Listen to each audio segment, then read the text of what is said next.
What's up, everybody? We are back. John Delarose here, the leading Hispanic voice in science fiction. It seems to be a DC week, or it's been a DC month for me. I've kind of been taking a little bit of a break from Marvel stuff just because I was plowing through too much of it, and I just need a little something different.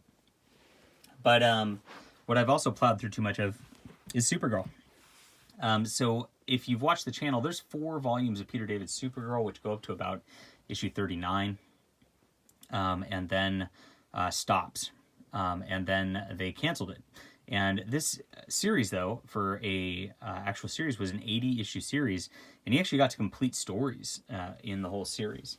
So I actually went and I did the whole trial for the DCU app, because they have each and every one of those on there to read.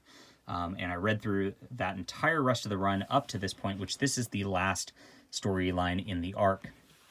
Now, you can read this storyline without having read that, but I feel like if you read those first volumes of Peter David, just so you know who Matrix Supergirl is in this storyline, you'll be a little happier with that. Now, it doesn't really reference everything that happened in issues 40 through 74 so much. I mean, just a little bit. So if you know who the characters are and you know who those background characters are from those Peter David volumes, you should be fine to read this at this point. I also, having a little cursory knowledge of Silver Age Kara Zor-El is a little bit useful for this, but it's pretty clear who she is at this point. And the concept of this is Kara Zor-El as the Silver Age version. Literally, the Silver Age version shows up from another dimension and then has to reconcile, like, quote, reality with those Silver Age way of being. And it's kind of sad. So it's interesting the way Peter David did this. Now, his whole story had this, like, Linda Danvers was this Earth angel, which really didn't even fit with the Matrix concept before that was done in the actual Superman comics. He really just did his own thing and just slapped Supergirl on it. She could have been any character. Didn't need the big S whatsoever, and had very little to do with that whole line overall. Very bizarre run, but very cool concepts at the same time. So very enjoyable.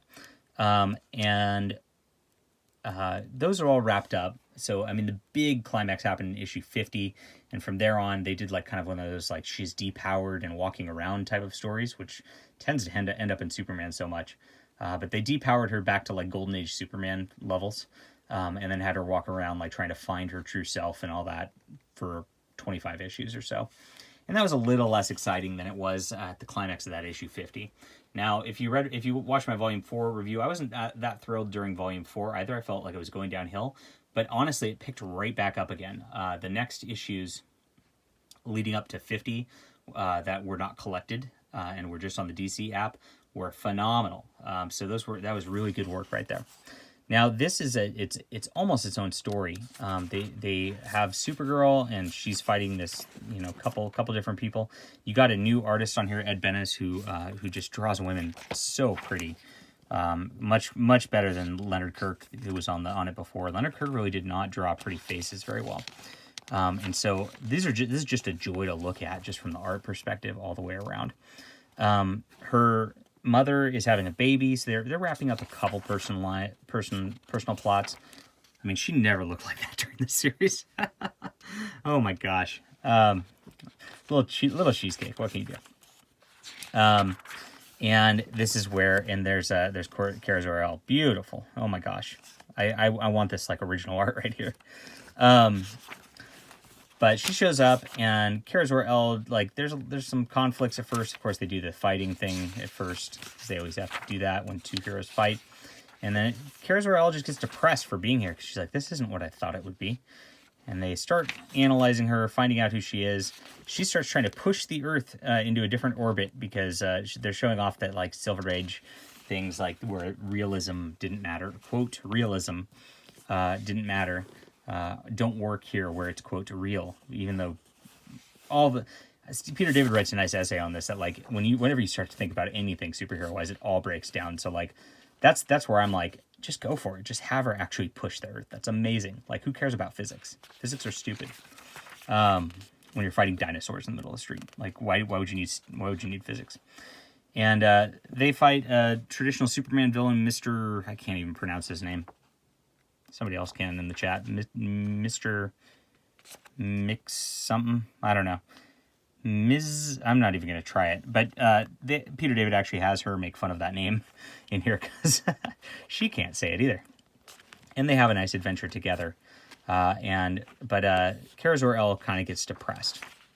And what happens is Kara Zor-El ends up in high school where Linda Danvers is actually going to teach. And then there's this like entity being who like is killing Supergirls from across different planes and all that. And he's going to bring them in and do that. Now the Spectre shows up and is like, hey, she's not supposed to be here. She died in Crisis. So it does reference Crisis also in a great way. So I recommend reading Crisis on Infinite Earths first before doing this.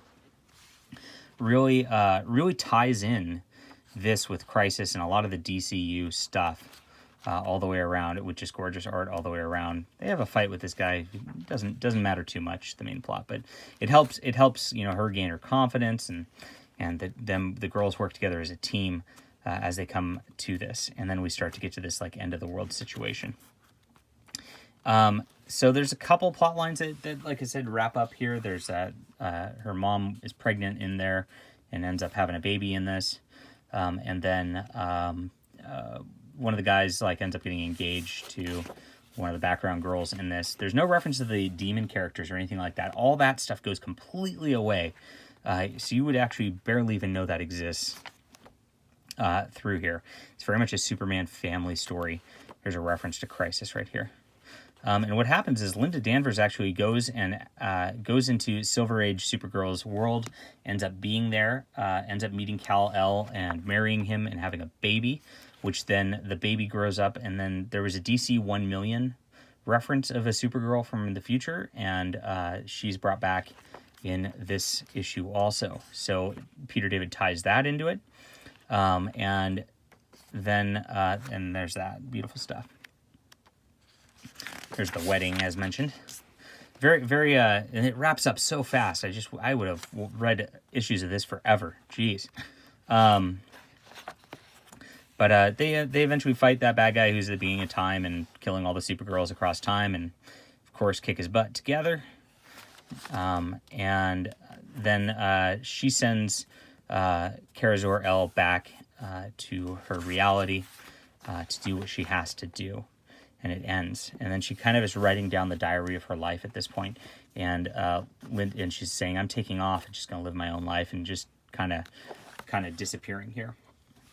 Now, what's interesting is also how Peter David tied this whole thing together. It looks like he planned this to start because the original Supergirl was Linda Lee. And, of course, Linda Danvers in this lives in Leesburg. So she barely remembered this. And, of course, that Silver Age then referenced her time here by being Linda Lee because she knew she was in Leesburg to some extent in her background. This tie together was brilliant writing, beautiful stuff all the way around. And then the wrap-up's nice, very sad. It's just like, okay, this is the end. And there's actually a nice comment here, like, I had a good run. It's a very much Peter David inserting, that he had a good run. It was 80 issues, pretty good. On this character. Now, he said that he wanted to do if this took off on sales, he wanted to do like Supergirl's sort of thing where it's Kara Zor-El and Linda Danvers and Power Girl all working together, and that would have been badass. I would have enjoyed that if that would have come across. Unfortunately, this did not increase sales, stupidly, because this is a brilliant graphic novel. I read this and I was like, holy smokes, this is like a, oh no. This is a primer on how to write comic books and how to draw comic books. It is beautiful art all the way around, dynamic art all the way around. The pacing's beautiful, dialogue's beautiful. I couldn't have been happier, many happier returns with the ending here. So enjoyable stuff. Highly recommend this. But again, you should read a little bit of the beginning of it first, at the very least, and read Crisis at the very least, and maybe even a little bit of Silver Age Supergirl, just so you know what's going on in this. I happened upon that reading order just by accident in my own readings, but the way I did it actually worked out really well. And that's the end of Matrix Supergirl. So Matrix Supergirl started in the Superman comics, and she was like some changeling being from another dimension who assumed the form of Kara Zor-El-Ish. And then she merged with Linda Danvers and had her own adventures in this series, which really had nothing to do with any of that other stuff. And the character really was completely different, even than the Matrix that was in there. Very odd. And then she just disappears, never to be seen again. They reference her in a miniseries in like 2011. I forget the name of the miniseries, but it's just a reference. There's not much to it there. She doesn't really show up and do much. It's just mentioned she's living in Gotham. And then there is a Supergirl Matrix 2-issue miniseries, part of the Convergence storyline in 2015. But that Supergirl Matrix series doesn't reference any of the Peter David work. She just acts like Matrix when she was in the Action Comics dating Lex Luthor, like as a completely different character. And there's really no development there. There's not much point in reading that. But I read it for you, so there you go. So you will not get this character again. Dan DiDio decided to just axe her as part of the universe. It is too different for being on brand for the whole Super series. However, Peter David really did a beautiful thing and actually got to do something creative and different, which is very rare. So if you want the brand, this is not the series for you, but if you want something creative and different, it definitely is. This volume itself, like I said, this is a 10 out of 10. Comics do not get better than this. So pick it up and find it. All right, guys. Have you read this? You interested? Leave a comment down below and all that stuff. Hit that like and subscribe button, and we'll be back soon.